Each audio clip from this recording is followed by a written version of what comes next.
In this short video, which is part of a series designed to highlight how ServiceNow customers can start to identify process improvement opportunities using the process mining evaluation projects that have been made available in every instance as of the Xanadu release. In the Yokohama release, we've added 2 additional use cases, one for HR case management and one for customer case management. In this session, we'll focus on customer case management as a use case.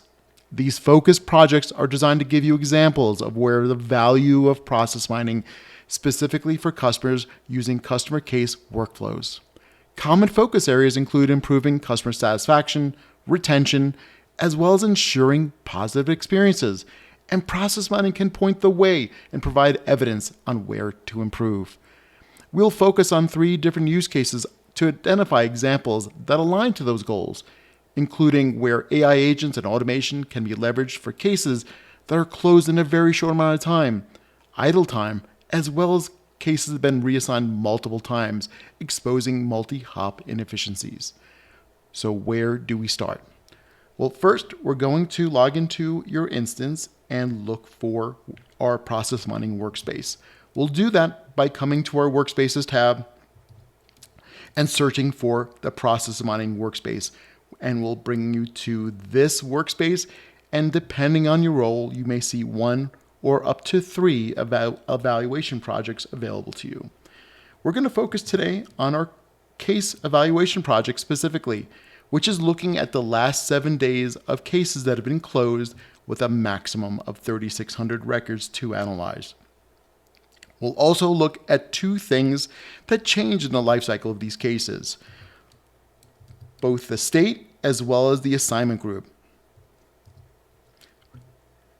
Also, for these projects, they'll be in one of 2 states, either in new or they could also be in an available state. If it's in a new state, you can always come to the 3 dots right here, open this up, and hit Mine Project Sample. So let's dive into the use cases. Now that we analyzed our customer case evaluation project, we can dive into our use case of identifying AI agents and automation opportunities. First thing we see when we come into our project is our summary and insights, which will be exposing some analytics and metrics for our customer cases, such as number of cases that we've analyzed, average time to completion, as well as number of routes to closure for our 2,300 cases. We also see things like average time to completion over time, as well as distribution of records by time to completion, some good information. As we scroll down, we'll also be surfaced improvement opportunities. These are born out of both rule-based and pattern-based detectors to highlight where there are inefficiencies in our cases. We're not going to focus on these today in this session. We'll do this in other sessions as well. In this session, we're going to focus on one very specific use case of identifying AI agent opportunities and automations for cases that take a very short amount of time. So let's dive into that. First thing we'll do is head over to the Analytics Workbench and click into that, and we will see our discovered process map right off the bat. Right from here, we can see that we're looking at both state as well as assignment group that are changing through its life cycle of cases. And we're seeing that through our model options, which can be located here in these 3 slider bars.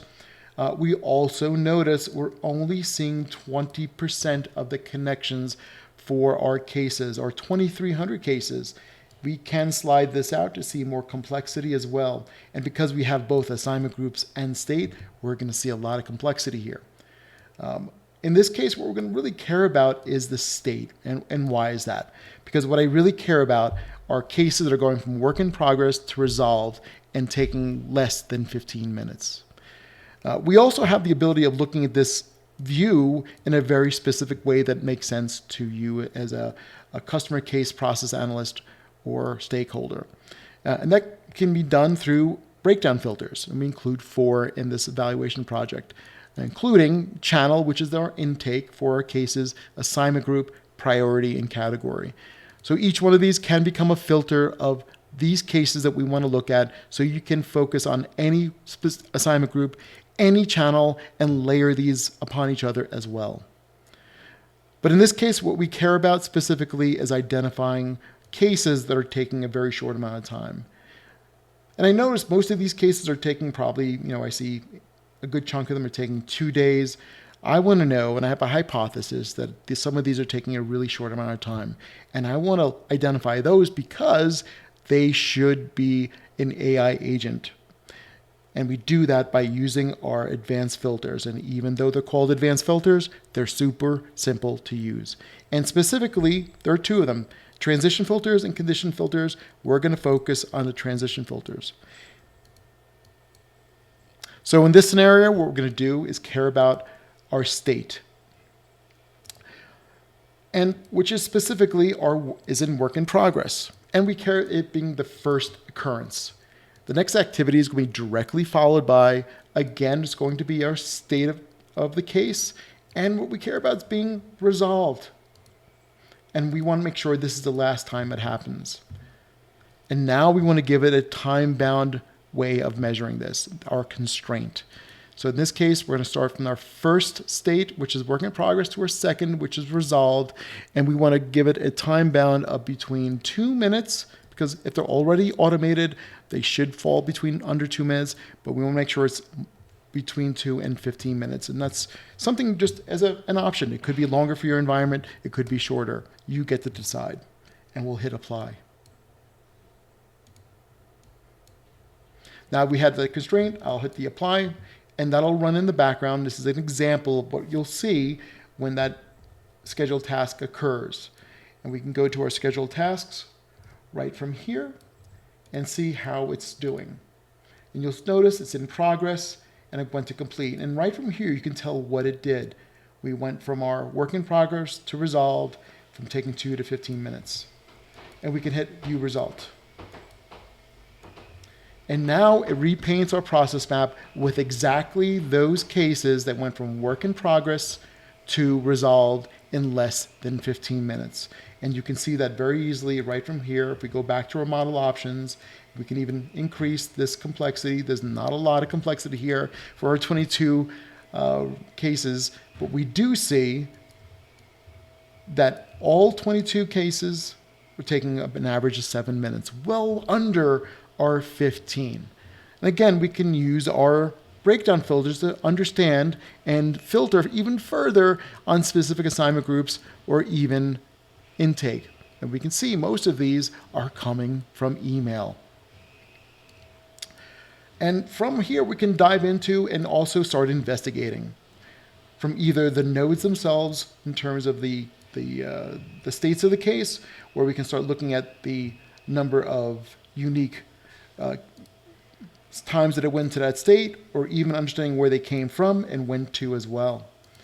On the transitions, I can also investigate as well. So taking 22 cases, taking 7 minutes, and we can get an understanding from the histogram what that distribution of records over time. Most of them are taking, some are taking 3 to 6 minutes, 6 to 9, and you can drill into any one of these and just filter on those specifically.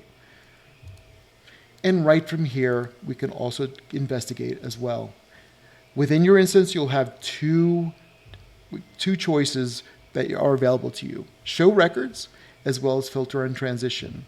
In a fully licensed environment, there are other options such as requester intent, which applies cluster analysis on both either the short description or description of the cases, providing a wealth of information to provide evidence of what kind of cases are taking so short amount of time. And even root cause analysis, providing key contributors of why this took so long. Maybe it's a certain type of assignment group or even type of case. But right from here, we can dive into the results of just the records and build that view. So right from here, again, you'll see it's generating that view of those 22 cases. And again, we can see that within our scheduled tasks to start looking at just those cases. Once we get those cases, we'll have that ability to start diving into and providing some examples or evidence of what type of cases that we potentially could automate. And right from here, we can take a look at those cases.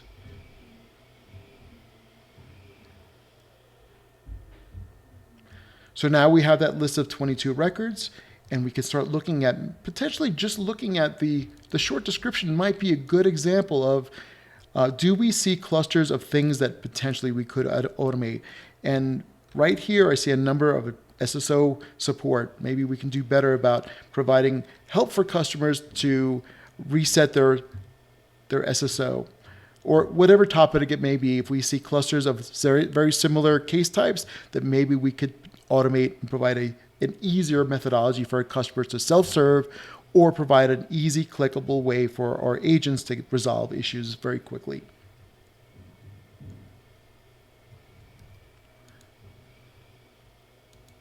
Now that we understand which types of cases, we can now start building a list of automations or AI agents that we could potentially apply to those cases that we quickly understood that are taking a short amount of time, understand where they're coming from, understand what kind of category they are as well, so we know where to focus. Thank you for joining us today for our process mining evaluation project focusing on customer case and to identify where AI agents and automation can be applied.